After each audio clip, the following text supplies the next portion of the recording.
ये देखिए बहुत अच्छा एक क्वेश्चन है, ठीक है। वो लोग खेलेगा तब ना आप लोग मैच देखिएगा, ऐसे तो आप लोग का जीवन है क्या?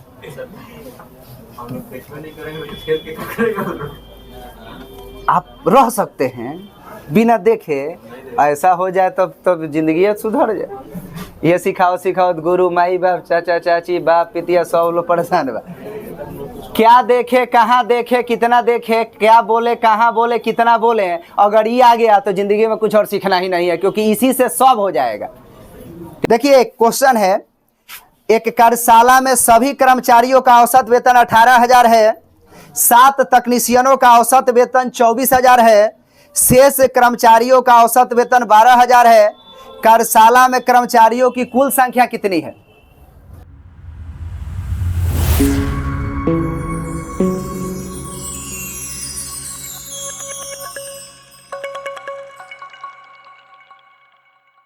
ये किसी काम के बहुत अच्छा क्वेश्चन है टाइम एंड वर्क का, थोड़ा सा फ्रैक्शन का यूज करेंगे। ये किसी काम के बहुत अच्छा है तो लिखेंगे हम ताकि समझ जाए। 33.1/3% काम को 10 दिन में करता है, तो एक एक नियम से हम निकालेंगे। 33 यहाँ 99 100 100/3% काम 10 दिन में। परसेंट का मतलब क्या होता है? बटा 100, 100 से 100 कट गया, यानी 1/3 काम 10 दिन में। 1/3 काम ये साहब 10 दिन में, तो पूरा काम 10 गुने 3/1 यानी 10 3 30। घबराइए नहीं, यहाँ डायरेक्ट भी खेलते हैं अंश से। 1/3 काम 10 दिन में, यानी अंश वाला 1 अंश बराबर 10, तो 3 अंश बराबर 30। यानी नीचे जो डिनोमिनेटर में लिखा होता है वह किसी चीज का कुल भाग होता है, वह किसी चीज का, यानी 1/3 भाग 10 दिन में, यानी ऊपर जो अंश होता है वह हिस्सा होता है उस व्यक्ति का जिसके बारे में चर्चा है, और नीचे जो होता है भिन्न में वह बतलाता है कि मैं कुल भाग को यहाँ पर बतला रहा हूँ। तो 3 कुल भाग है और 1 का भाग है, तो बताओ 1 अंश बराबर, तो 3 अंश बराबर 30। यानी 1/3 काम 10 दिन में, तो पूरा काम 30 दिन में। यूनिटरी मेथड से भी जाएगा, उल्टा करके गुना करो, या डायरेक्ट आपको रिलेट करके भी बना सकते हो। ऐसे ही एबीसी का ये रॉ मटेरियल इंफॉर्मेशन दिया है, और जब तक आप बबुआ एबीसी का निकाल नहीं लोगे कि ए कितना दिन में, बी कितना दिन में, सी कितना दिन में, तो फिर कोई काम उससे कंप्लीट कराना आपके बस की बात नहीं है। तो चलिए कैसे बनाते हैं। ए का जिस प्रक्रिया से निकाले बी का भी निकल जाएगा कि नहीं। हम एक एक पॉइंट इसलिए लिख दे रहे हैं कि सीख जाओगे तो कैलकुलेशन आप कर सकते हो। जैसे देखो दिया हुआ है बी उसी काम को 66.2/3% काम को 8 दिन में। कौन साहब हैं? तो बी साहब। 66 तिया 198, 200/3 प्रतिशत साइन के बदले भी 100। ये 8 दिन में 100 दूनी 200, 2/3 काम 8 दिन में, तो जुबानी भी 2 अंश बराबर, तो 1 अंश बराबर, तो 4 तिहाई। या आपको मन करे तो 8 गुने 3/2, 2 चौका 12, 2 चौका 8, 4 तिहाई 12। यानी बी साहब 12 दिन में, ए साहब 30 दिन में। कन्फर्म। अब आगे चलते हैं। कह रहा है दोनों एक साथ मिलकर 8 दिनों में काम किया, शेष काम को सी अकेले 3 दिनों में पूरा कर सकता है, तो ए और सी एक साथ मिलकर काम के 5/6 भाग को कितने दिन में करेगा। यानी क्वेश्चन के यहाँ से सेकेंड पार्ट शुरू हो गया। सी आ रहा है, डायरेक्ट नहीं आ रहा है, इस तरीके में नहीं आ रहा है, कुछ काम होने के बाद आ रहा है। तो आराम से क्वेश्चन का सेकेंड पार्ट शुरू हो गया। कैसे बनाएंगे? तो कह रहा है कि ए और बी दोनों एक साथ मिलकर 8 दिन काम कर दिए, तो पहले ए और बी का यहाँ से क्षमता निकालो। 30 12 कैल्शियम 60, 30 दूनी 12 5, दोनों से मिलकर कहता काम करो, तो 5 2 7 आदमी कितने दिन में करते, तो 60/7। लेकिन अब क्वेश्चन यहाँ से ट्विस्ट कर दिया, कह रहे दोनों मिलकर 8 दिन काम किए, तो 5 2 7 आदमी 8 दिन काम किए, तो 7 8 है, यानी 60 दिन में से 56 दिन के काम ही लोग खींच दिया, ठीक है, या समाप्त कर दिया। अब 56 दिन का काम हो गया, तो शेष काम कितने दिन का बचा? 4 दिन का बचा। कह रहा है कि शेष काम को सी ने केवल 3 दिनों में पूरा कर दिया। शेष काम को सी कितना दिन में पूरा कर दिया? तो घबराइए मत, काम 4 दिन का बचा है, लेकिन काम था कितने दिन का? तो भिन्न में काम कितना हुआ? 4/60 हो गया। भिन्न में कोई चीज लिखना हो कि कितना भाग काम हुआ, तो 4 दिन का काम बचा है, 4 दिन का काम बचा है और काम था कितने दिन का। तो पूछा जाए कि कितना काम बचा हुआ है भिन्न में भाग में, तो 4 बटा क्या होगा, यानी कितना कहेंगे 1 बटा।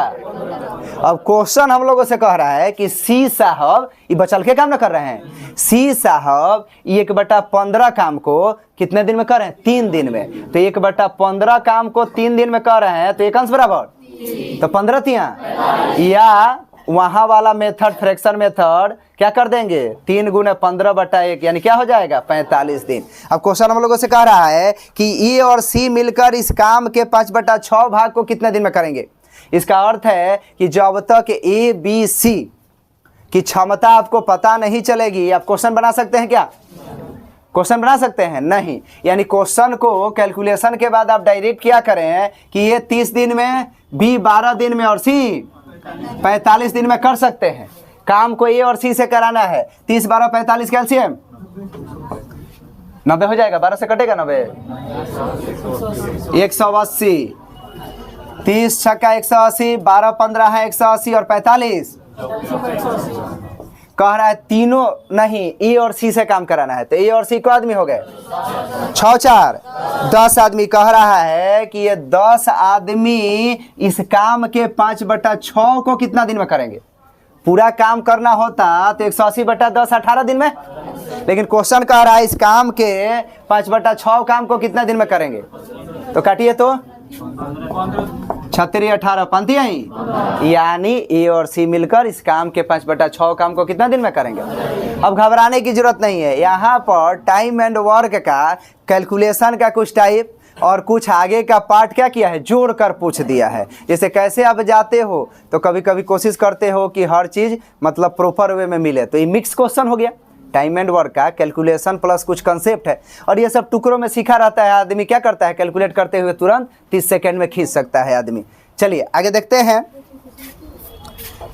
कैलकुलेशन है और एक एक चीज आपको एक्सप्लेन किया जा रहा है ताकि आप जब सीख जाओगे तो अच्छा खेल जाओगे। चलो देखते हैं, दिया हुआ है क्वेश्चन हम लोगों को, एक निश्चित दूरी, देखिए फार्मूला कहाँ से आएगा कि समान दूरी को किसी चाल से गए और उसी समान दूरी को किसी दूसरे चाल से आए, औसत चाल बताएं। तो औसत चाल ऐसी परिस्थितियों में जो होता है 2 × S1 × S2 बटा S1 + S2। जैसे कोचिंग से आप अपने घर गए किसी चाल से, आप फिर घर से कोचिंग आ गए दूसरे चाल से, कोई पूछे कि औसत चाल बताइए तो 2 × S1 S2 बटा S1 + S2। ठीक है, कह रहा है हम लोगों से एक निश्चित दूरी को कार द्वारा 90 किलोमीटर प्रति घंटा की चाल से तय करता है, फिर स्कूटर सवारी उसी दूरी को 40 किलोमीटर प्रति घंटा की दूरी से वो तय करता है वापस आने में। तो बताइए पूरी यात्रा के दौरान औसत चाल। तो गया 90 की चाल से और आया 40 की चाल से, तो 90 से गए या 40 से आए, तो नीचे क्या हो जाएगा 90 प्लस काट कुट लेना है। तो 2 × 90 × 40 बटा 90 40 कितना हो जाएगा 130, 1 0 से 1 0। ठीक है, यहाँ पर 9 चौका 36, 720 बटा 13 डेसिमल पूर्णांक में आप क्या कर लेंगे, पूरा कर लेंगे। क्लियर। चलिए क्वेश्चन बड़ा जबरदस्त है, इस टाइप का क्वेश्चन सिंपल भी होता है। अभी कुछ क्वेश्चन आपको मैं बता रहा हूँ, सेट वगैरह में बहुत सा ऐसा क्वेश्चन है जिसको बनाने के लिए आपको चैप्टर पढ़ने की जरूरत नहीं है, और वह उस चैप्टर का सबसे नीमन क्वेश्चन है। वह बन जाता है भिन्न की समझ पर और प्रतिशत की समझ पर, और कुछ आवश्यक मटेरियल है बोला जा रहा है वो डायरेक्ट आप सीख सकते हो। क्लियर। जैसे चाय बनाना है तो जरूरी नहीं कि गाय कीने फिर दूध दूहें फिर आप चाय बनाकर पिए, डायरेक्ट जाकर चाय के दुकान पर भी आप चाय पी सकते हैं और टेस्ट ले सकते हैं, या डायरेक्ट मार्केट से दूध खरीद कर भी चाय बना सकते हैं। तो वैसे ही पढ़ाई में आपको क्वेश्चन बनने से मतलब है। ठीक है, तो वैसे बहुत से क्वेश्चन है जो डायरेक्ट संभव हैं। चलिए यहाँ देखते हैं बाबू, जबरदस्त है। एक विद्यालय में गणित, भौतिकी और कंप्यूटर साइंस की सीटें 7:8, 8:9 के अनुपात में हैं। इन सीटों में क्रमशः 60%, 50% तथा 70% की वृद्धि हो गई। 7:8, 8:9 के अनुपात में सीटें थी, इसमें 60%, 50% और 70% की वृद्धि हो गई। वृद्धि भी कह सकता है, कमी भी कह सकता है, कुछ में वृद्धि भी कह सकता है, कुछ में कमी। हम लोगों को घबराने की जरूरत नहीं है, हम लोग कैलकुलेशन करके इसको सेट कर लेंगे। कह रहे हैं अब नया अनुपात बताइए, तो कैलकुलेशन थोड़ा आसान करने के लिए इसको 700, इसको 800, इसको, क्योंकि अंक डेसिमल से यहाँ गया तो अच्छे से बनेगा। तो अब कह रहा है इसमें 60% बढ़ा, तो ध्यान दीजिए किसी भी अंक का दाएं तरफ से एक अंक छोड़ डेसिमल देते हैं, ये 10% का वैल्यू होता है। यानी कहीं 900 है तो 10% का वैल्यू 90, कहीं 6275 है तो 10% का वैल्यू 627 रुपया 50 पैसा। यानी दाएं तरफ से एक अंक छोड़ डेसिमल देते हैं वो 10% होता है, और दाएं तरफ से 2 अंक छोड़ के डेसिमल देंगे तो ये 1% होगा। 10% 1% और 10 का आधा 5 होता है। यानी 10%, 1% और 5% की समझ पर आप किसी भी अंक को जोड़ घटाव गुना भाग करके डायरेक्ट लिख सकते हैं। और कभी भी जोड़ घटाव गुना भाग रुपया पैसा में करिएगा तो वह आसानी से किया जाता है और होता भी है। जैसे यहाँ पर अब हम बात करें 60% बढ़ना है तो 700 का 10% 70 रुपया हुआ। अभी 60% बढ़ गया, 7 6 42, यानी 420 बढ़ गया, तो 7 में 420 जोड़ देंगे 1120। अब कर इसका 50% बढ़ा तो 800 का 50% आधा 400 बढ़ गया, यानी 400 बढ़ा यानी कितना हुआ, बढ़ा तो बढ़ा देंगे, घटा तो। अभी कह रहे 70% तो 10% 90 9सते 630 बढ़ गया, तो 900 में 630 1530। अब अनुपात पूछा है तो इसको क्या कर लीजिए, 1 0 से 1 0 काटिए, उसके बाद 112 अनुपात 120 अनुपात क्या है 153 नहीं कटेगा। तीनों किसी समान अंक से कटे तो काटो, तीनों किसी समान अंक से कटे तो काटो, नहीं तो जो कहते हो छोड़ दो। इस तरीके से आंसर क्या होगा इसका 112 अनुपात 120 अनुपात 153। नोट कर ली। चलिए आगे देखिए, बहुत अच्छा एक क्वेश्चन है, ठीक है। वो लोग खेलेगा तब ना आप लोग मैच देखिएगा, ऐसे तो आप लोग का जीवन है क्या।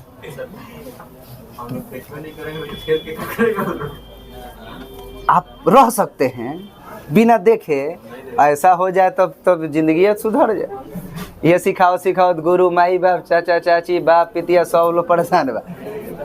क्या देखे, कहाँ देखे, कितना देखे, क्या बोले, कहाँ बोले, कितना बोले, अगर ये आ गया तो जिंदगी में कुछ और सीखना ही नहीं है, क्योंकि इसी से सब हो जाएगा। ठीक है, इसमें क्या है, क्या देखे, कहाँ देखे, कितना देखे, क्या बोले, कहाँ बोले, कैसे बोले। अगर ये चीज चल रहा है तो ये केवल बुमराह सिराज समी का तिकरी नहीं है, ऐसे ही कहर बरपाएगा जिंदगी में आपका क्वालिटी, जहां जाओगे छा जाओगे।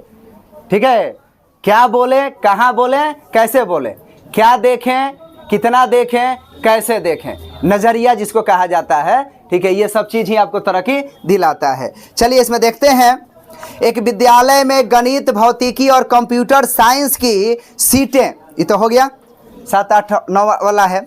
आगे एक क्वेश्चन दिया है चक्रवृद्धि ब्याज का। ये डायरेक्ट हम लोग कैसे बनाते हैं, एक फार्मूला होता है। 2-3 क्वेश्चन इस पर हम एक्स्ट्रा बताएंगे ताकि ये टाइप आप तुरंत सीख जाएं। कोई धन राशि वार्षिक रूप से संयोजित होने पर चक्रवृद्धि ब्याज पर 5 वर्षों में स्वयं का दोगुनी हो जाती है। जब चक्रवृद्धि ब्याज का क्वेश्चन होगा तभी जो फार्मूला बताने जा रहे हैं आपका लगेगा। 5 वर्ष में कितना हो जाती है, दोगुनी हो जाती है, तो कितने वर्षों में 4 गुनी हो जाएगी। इसमें 2 टाइप का क्वेश्चन खूब धड़ल्ले से आजकल चल रहा है एग्जाम में, तो मैं 2-4 क्वेश्चन साथ में बता के इस सेवा को क्या करता हूँ, समाप्त। देखिए, जब भी कहे चक्रवृद्धि ब्याज हो तो साधारण ब्याज होगा तो दूसरा नियम लगेगा, 5 वर्षों में 2 गुनी, तो कितने वर्षों में 4 गुनी। तो देखिए क्या करिए, यहाँ वाला अंक यहाँ लिख दीजिए और सोचिए कि क्या पावर दे कि 4 हो जाए, तो 2 के पावर 2, और यहाँ के पावर से समय में गुना कर दीजिए 5 दूनी, यानी कितने वर्ष में।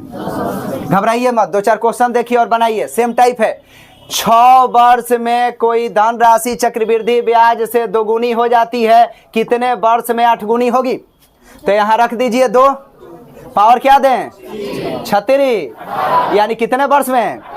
कितना बार पूछेगा कि 5 वर्ष में कोई धनराशि तिगुनी हो जाती है, कितने वर्ष में 9 गुनी हो जाएगी, तो रख दीजिए पावर क्या दें 2, 5 दूनी। आपसे क्वेश्चन कहेगा कि 4 वर्षों में कोई धनराशि तिगुनी हो जाती है, कितने वर्षों में 27 गुनी हो जाएगी। 3 के पावर 3 करें और 4 तिहाई, इस तरीके से आपका 12 वर्ष आंसर हो जाएगा। लेकिन इसका रिवर्स क्वेश्चन आजकल एग्जाम में दे रहा है, तो क्वेश्चन सामने है, इसका रिवर्स बना दे रहे हैं, तो हाउ टू प्रोसीड आपको पता चलेगा। सेम क्वेश्चन को कैसे कहेगा कि कोई धनराशि 5 वर्षों में दोगुनी हो जाती है, तो 10 वर्षों में यह कितनी गुनी होगी। तो पता है कैसे लिखते हैं, इसमें क्या करते हैं कि अगर डायरेक्ट सॉल्व करके बनाना हो तो ये 2 तो लिख देंगे, पावर पता नहीं है तो पावर क्या कर दीजिए x, और 5 गुने x करने पर ही 10 आना चाहिए, क्योंकि 5 गुने 2 10 आया है, तो पावर गुने समय ही ना ये वैल्यू होना चाहिए। तो 5 गुने x बराबर 10, तो 5 दूनी, तो x बराबर कितना आ गया 2। क्लियर। या आप इसको तोड़ ऐसे सकते थे कि यहाँ पर क्या तोड़ें, तो 5 अवेलेबल था, 5 अवेलेबल था, तो 5 दूनी 10, इसका अर्थ है वर्ष 5 है, तो यहाँ x का वैल्यू पावर में क्या जाएगा 2 ही जाएगा। यानी अगला क्वेश्चन देखिए, इसी टाइप का क्वेश्चन जैसे कहेगा कि 6 वर्ष में 2 गुनी हो गया, तो ये कह रहा था ना कि 8 गुनी कितने वर्ष में होगा, तो ये नहीं कहेगा, क्वेश्चन कहेगा 6 वर्ष में 2 गुनी चक्रवृद्धि ब्याज से हो जा रहा है, आप हमको बताइए 18, 6 वर्ष में 2 गुनी 18 वर्ष में कितनी गुनी होगा। तो आप यहाँ क्या करें, 2 के पावर x लिख दे, 6 गुने x बराबर क्या आना चाहिए 18, 36। या डायरेक्ट बनाना हो तो बाबू क्या कर लीजिए कि यही 18 है, तो 6 तो रहबे करेगा, तो 6 गुने x बराबर 18 का हो जाए। सोचो 6 गुने क्या अंक रखे कि 18 हो जाए, तो 36 18। तो इस तरीके से इसका रिवर्स क्वेश्चन भी आप तोड़ कर क्या कर सकते हैं, बना सकते हैं। तो नोट कर लीजिए, इसको नोट करिए थोड़ा सा, एक क्वेश्चन कम से कम। आगे देखते हैं, ये जबरदस्त क्वेश्चन, यहाँ भी टाइप सीख जाओ। मैंने यहाँ मेरी कोशिश है, थोड़ा सा समय आपका लग रहा होगा सेट भाग रहा है नहीं भाग रहा है, लेकिन मेरी कोशिश है कि हबर दबर छोड़े हम। हमारा मानना है कि जो उठा लिए कम से कम वो 4 गो टाइप सीख गए, तो कम से कम आगे के सेट में उस टाइप में तो कोई दिक्कत नहीं ना होगा। देखिए एक क्वेश्चन है, एक कार्यशाला में सभी कर्मचारियों का औसत वेतन 18,000 है, 7 तकनीशियनों का औसत वेतन 24,000 है, शेष कर्मचारियों का औसत वेतन 12,000 है, कार्यशाला में कर्मचारियों की कुल संख्या कितनी है। तो देखिए कभी भी इस टाइप का क्वेश्चन देता है तो कंसेप्ट है एवरेज के डिफरेंस के रेशियो को उलटते हैं तो नंबर या अंश का आता है। क्यों भाई, पूरा भूमिका लेके समझ लीजिए, तब 2-4 गो उदाहरण देखिए। एवरेज बराबर सम बटा नंबर। अब बताइए यहाँ से average is anti proportional to number है, यानी अगर एवरेज का अनुपात मिल गया तो नंबर का अनुपात उसका क्या होगा, उल्टा। अगर नंबर का अनुपात मिल गया तो एवरेज का अनुपात क्या होगा, उसका उल्टा। आजकल क्वेश्चन पहले चलता था एवरेज का अनुपात देके नंबर का, संख्या का या अंश का पूछता था। आजकल बहुत से एग्जाम में क्या हो रहा है कि संख्या दिया होता है, वो जब दूसरे मेथड से क्वेश्चन बनाने जाओगे तो क्वेश्चन भारी पड़ेगा। लेकिन जैसे ये कंसेप्ट कि एवरेज का उल्टा नंबर और नंबर का उल्टा एवरेज या रेशियो फ्रैक्शन मेथड लगाओगे तो क्वेश्चन बहुत ही जल्द कट जाता है, मतलब सॉल्व हो जाता है। ठीक है, तो कभी ना कभी क्वेश्चन मिलना ही है, सेट में हम लोग चल रहे हैं। तो यहाँ हम लोग क्या करेंगे कि मान लीजिए यहाँ पर गर्ल्स बॉयज है, तो गर्ल्स का औसत, बॉयज का औसत और पूरी कक्षा का औसत। इसका अर्थ है कि टॉप पर लिखाएगा पूरी कक्षा का औसत, एक साइड लिखाएगा गर्ल्स का औसत, एक साइड लिखाएगा बॉयज का औसत। ऐसे ही किसी कक्षा, मान लीजिए कर्मचारी हैं, श्रमिक हैं, चाहे मान लीजिए वहां पर अधिकारी हैं, कर्मचारी हैं, तो अधिकारी कर्मचारी मिल गए, वो औसत वेतन टॉप पर रहेगा। माने टुकड़े वाला नीचे लिखना है और टोटल को प्रभावित करने वाला कहाँ रखना है, ऊपर रखना है। ठीक है, तो हम लोग इन उदाहरणों के साथ अब चलेंगे। किसी कार्यशाला में सभी कर्मचारियों का औसत वेतन 18,000 है, तो सभी, तो 18,000 कहाँ रहेगा, ऊपर। अब कह रहे 7 गो टेक्नीशियन, तो संख्या दे दिया तो साइड में लिखो, टेक्नीशियन 7 गो हैं, इनका औसत वेतन 24,000 है, तो नीचे एक साइड लिखाएगा।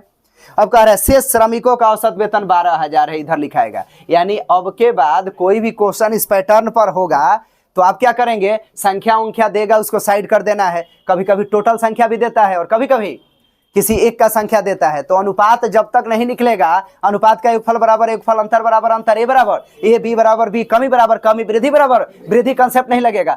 तो at any cost you have to first try यहाँ करना है कि find out the ratio of number. ठीक है, तो यहाँ कैसे निकलेगा, तो औसत दे रहा है। तो एक खूबसूरत कंसेप्ट है कि एवरेज के डिफरेंस का रेशियो उलटते हैं तो नंबर या अंश का रेशियो आ जाता है। यानी संख्या बांटना होगा तो उसको नंबर कहेंगे, हम मापने तौलने वाला चीज बांटना होगा तो उसको ही आप वहां पर मूल के रूप में न ले जाकर मान लीजिए कि वजन का अनुपात दिया हुआ है। क्लियर। तो यहाँ साफ सुथरे तौर पर देखिए अंतर देखना है, गैपिंग देखना है। 18,000 24,000 का गैपिंग, 18,000 12,000 का गैपिंग, बोलिए। कोई दिक्कत नहीं है, काटने पर क्या आया। अब देखिए एक और एक को उल्टेंगे भी तो क्या होगा, एक और एक अनुपात को उल्टेंगे भी तो 1:1 होगा। तो यहां से कह रहा है टेक्नीशियन 7 गो हैं, टेक्नीशियन कितने हैं, तो 1 अंश बराबर 7, तो इहो कितने हो जाएंगे 7। लेकिन एक बार क्वेश्चन को हम इसलिए वेरीफाई करेंगे कि टोटल का क्या औसत दिया है, ठीक है, कर्मचारियों का क्या दिया है, शेष श्रमिकों का क्या दिया है, ठीक है। लेकिन कंसेप्ट यही रहेगा, अगर आंकड़े ऐसे रहेंगे तो ऐसे बनाना है, आंकड़े बदलेंगे तो उसके अनुसार जोड़ घटाव गुना भाग करना है। क्वेश्चन कह रहा है सभी कर्मचारियों का औसत वेतन 8,000 है, 7 श्रमिकों का औसत वेतन 24,000 है, शेष कर्मचारियों का औसत वेतन 12,000। ठीक है, आंकड़े सही हैं, पुट भी सही से किए गए हैं। कार्यशाला में कुल श्रमिकों की संख्या बताइए, तो 1 अंश बराबर 7, यो 1 अंश है तो 7, यानी 7 7, या 1 1 2 अंश है तो 1 अंश बराबर 7, तो 2 अंश बराबर 7 2 नहीं। अगर ये 2:3 आया होता तो उलट के क्या कहते, 3:2। फिर देखते टेक्नीशियन है, पहला वाला टेक्नीशियन, तो टेक्नीशियन बराबर टेक्नीशियन, ए बराबर ए, बी बराबर बी। यानी यहाँ पर 1 2 क्वेश्चन आप देख लीजिए, मैं उदाहरण देकर बता रहा हूं। जैसे कह दिया कि एक स्कूल में, ठीक है, एक स्कूल में लड़कियों का औसत मान लीजिए संख्या हो गया 60, लड़कियों का औसत संख्या 60, लड़कों का औसत संख्या 70 तथा पूरी कक्षा का औसत 65 है, 65 नहीं 66 कर रहे हैं। ठीक है, कुछ भी लिखा जा रहा है, समझाने की दृष्टि से हम चल रहे हैं। इसमें क्वेश्चन एक लाइन आगे भी बढ़ता है, तो मैं एक उदाहरण देकर सब टाइप को यहाँ पर चर्चा कर दे रहा हूँ कि इस टाइप का क्वेश्चन होगा तो क्या क्या पूछेगा, और फॉर्मेट क्लियर है कि कैसे पुट करना है, कैसे बनेगा। ठीक है, तो यहाँ पर एवरेज का डिफरेंस ही मायने रखता है, तो 66 60 का अंतर और 66 70 का अंतर 3:2, तो 2:3, यानी आपको यही काम करना है। अब मान लो कि क्वेश्चन में दे दिया होता, क्या दिया है, क्या पूछा है, तो कितना बार क्या करेगा कि औसत ही देगा और अनुपात ही पूछेगा, और कितना बार क्या करेगा, संख्या दे देगा तो संख्या पूछेगा। तो बिना अनुपात निकाले संख्या से कोई रिश्ता नहीं होगा। अब मान लीजिए इसी क्वेश्चन में कह देता टोटल स्टूडेंट जो है 300 है, तो हम कहते कि 3 2 5 अंश बराबर 300, तो 1 अंश बराबर 60, तो है 3 अंश है तो 60 का 180, है 60 दूनी 120। पहले लड़कियां हैं तो लड़कियां 120, और लड़के बाद में है तो लड़के कितना 180। जरूरी नहीं कि टोटल दे, और आपको याद रखना है अनुपात मिलने के बाद फोकस करना कि दिया क्या है। अगर टोटल दिया है तो टोटल के बराबर, ये दिया है तो ए के बराबर 1 अंश निकालना है या 1 पार्ट निकालना है, फिर क्वेश्चन में आगे बढ़ना है। अगर ये कह दिया होता कि लड़कियों की संख्या 80 है, तो लड़कियां कितनी हैं 2 अंश, तो 2 अंश बराबर 80, तो 1 अंश बराबर 40। लड़का पूछता 40 थे 120, टोटल विद्यार्थी पूछता तो 3 2 5, 1 अंश बराबर 40, तो 5 अंश बराबर 200। क्लियर। अब इसमें आगे क्या करेगा कि संख्या देकर संख्या पूछा, अनुपात पूछा, औसत देके, तो ये सब बात अभी तक हम लोग सीख चुके हैं। लेकिन इसमें एक लाइन आगे बढ़ता है, कहेगा क्या, ये क्वेश्चन देकर संख्या भी दिया हो सकता है, कहेगा कि बताइए कुल विद्यार्थियों में लड़कियों का प्रतिशत बताएं। तो संख्या निकालने की जरूरत नहीं है क्योंकि अनुपात यहाँ निकल गया है। अब बताओ टोटल 3 2 कितना है, कहे लड़कियों का प्रतिशत, तो लड़की बटा टोटल गुना 100, लड़कों का प्रतिशत तो लड़कों की संख्या बटा टोटल गुना 100। तो बताओ 2/5 गुना 100 20 25, यानी लड़कियां कितने प्रतिशत, पूछे लड़कों का प्रतिशत, तो लड़के 3 हैं, कितने में 3 है 5 में, तो 3/5 गुने 100, तो 20 25 100 20 60, यानी क्या हो जाएगा 60%। इस तरीके से आप देख सकते हैं कि क्वेश्चन आगे भी बढ़े तो बन जाएगा कि नहीं। देखना बाबू, टाइप सिलेबस सब फिक्स है लगभग, हाँ कुछ मिक्स क्वेश्चन होता है, तो हर टाइप पढ़े रहोगे तो मिक्स क्वेश्चन पर भी आपका माइंड वर्क करेगा। इसलिए टाइप पर फोकस करिए, सीखिए, समझिए, इसको जरूर नोट कर ले। एक ही क्वेश्चन में चतुर्भुज का क्षेत्रफल ज्ञात कीजिए, समचतुर्भुज का क्षेत्रफल ज्ञात कीजिए जिसका परिमाप 116 सेंटीमीटर है और एक विकर्ण की लंबाई 42 सेंटीमीटर है। अब मामला फंस गया। मामला क्या फंसा, क्वेश्चन आसान है, मामला क्या फंसा बच्चों के साथ कि आप पूरा समचतुर्भुज अच्छे से समझते होंगे, फार्मूला याद होगा तो बनेगा, और नहीं याद होगा तो देखिए 2 मिनट में पूरा समचतुर्भुज हम बता दे रहे हैं। हम इसीलिए सेट बैच स्टार्ट भी किए हैं कि आपको कहीं और देखने की जरूरत नहीं है। किताब देखते हो नहीं देखते हो दूसरा पार्ट है, यहाँ पर भरपूर चीज जितना जरूरत है सब मिल जाएगा उसके साथ ही। यानी समचतुर्भुज, जिसकी सभी भुजाएं आपस में बराबर होती हैं तथा जिसके विकर्ण जो होते हैं एक दूसरे को 90 डिग्री पर तथा दो बराबर भागों में बांटते हैं। एक दूसरे को कितना डिग्री पर?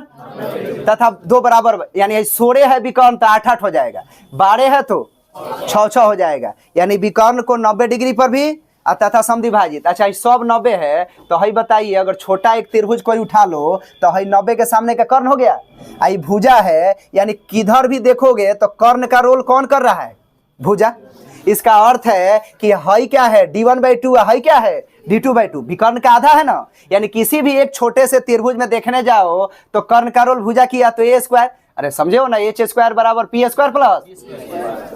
सेम कंसेप्ट, यहाँ 4 टुकड़ा हो रहा है तो वहां देख सकते हैं त्रिभुज, तो a² बराबर d1/2 का होल स्क्वायर प्लस d2/2 का होल स्क्वायर, यानी भुजा देगा एगो विकर्ण देगा तो दूसरा विकर्ण मिल जाएगा। भुजा दूगो विकर्ण, 3 गो भाई है तो 2 गो कौनो देगा, तीसरा नहीं मिल जाएगा। a देगा d1 देगा तो d2 मिल जाएगा, d1 d2 देगा तो a मिल जाएगा, a देगा d2 देगा तो d1 मिल जाएगा। अब यहाँ से ये बहुत ज्यादा मदद करता है, डायरेक्ट भी हम लोग बनाते हैं। जैसे मान लीजिए कि कह दिया कि एगो विकर्ण 16 है तो 8 हो गए, एगो 12 है तो 6 हो गए, है भुजा निकालना है तो 8 का स्क्वायर 64, 6 का स्क्वायर 36, 100 हुआ, 100 का वर्गमूल यानी ये बराबर क्या हुआ? 10। कभी कभी ऐसा नहीं दे सकता है, यहाँ देखिए फिगर पर भी डायरेक्ट बना सकते हैं। ये टोटल कह रहा है 16 है तो ये 8 हो गया। आई भुजवा को दिया है 10, एगो विकर्ण 16 दिया है, अब भुजा दिया है 10, कहेगा दूसरा विकर्ण बताओ। आगे परिमाप क्षेत्रफल भी पूछेगा तो पहले ये सब निकाल लो, तो परिमाप का फॉर्मूला याद रखो, क्षेत्रफल का फॉर्मूला याद रखो, तुरंत बन जाएगा। अब बताइए बबुआ, है 16 है तो 8 हो गया, 8 हो गया तो 8 हो गया, 10 है। अब हमको दूसरा विकर्ण चाहिए, 10 का स्क्वायर 100, बड़का भुजा का स्क्वायर में से एगो छोटका भुजा का स्क्वायर घटाएंगे तो दूसरा का छोटका भुजा, 10 का 100, 8 का तो क्या होगा? 36, 36 का वर्गमूल 6, यानी ये 6 हो गया तो यो क्या हो गया? 6। पूरा विकर्णवा कितना हुआ? 6। अरे दिक्कत है तो थोड़ा फटाक फिगर पर जाओ। कह दिया कि टोटल 6 है, टोटल कितना है? तो ये 3 हो गया। कह रहा है 5 है तो ये दूसरा विकर्ण बताओ, 5 का स्क्वायर 3 का स्क्वायर 9, 25 में से 9 गया 16, किसका? 4 का, तो ये 4 हो गया तो यो क्या हो गया? 4। 3 है तो 3, 4 4 कितना हुआ? 8, यानी ये निकालने आ गया। मन करे तो विदाउट फार्मूला अंडरस्टैंडिंग पर भी, या फार्मूला वहां put the value get the result जो दिया है। अब क्या है? क्षेत्रफल निकालना है। तो क्षेत्रफल होता है 1/2 गुना d1 इंटू, कब? जब विकर्ण दिया हुआ हो तब। दूसरा होता है आपका परिमाप, जो होता है वह होता है 4 गुने 1 भुजा। परिमाप क्या होता है? 4 गुने 1 भुजा। इस क्वेश्चन में जो हम लोगों को दिया है, क्वेश्चन पर आते हैं, इस क्वेश्चन में कह रहा है हम लोगों से कि परिमाप 116 है, यानी 4 गुने a बराबर कितना है? 116। तो a बराबर निकल जाएगा 4 दूनी, बचा कितना? 9 चौक, तो a बराबर कितना आया? 89। आगे आपसे कह रहा है 4 दूनी 8, हाँ सॉरी 4 दूनी 8, ठीक है, सॉरी फॉर दैट। 4 दूनी 8, ठीक है, 36, 9 चौका 36, 29 आ गया। पेयर चलता है, ट्रिपलेट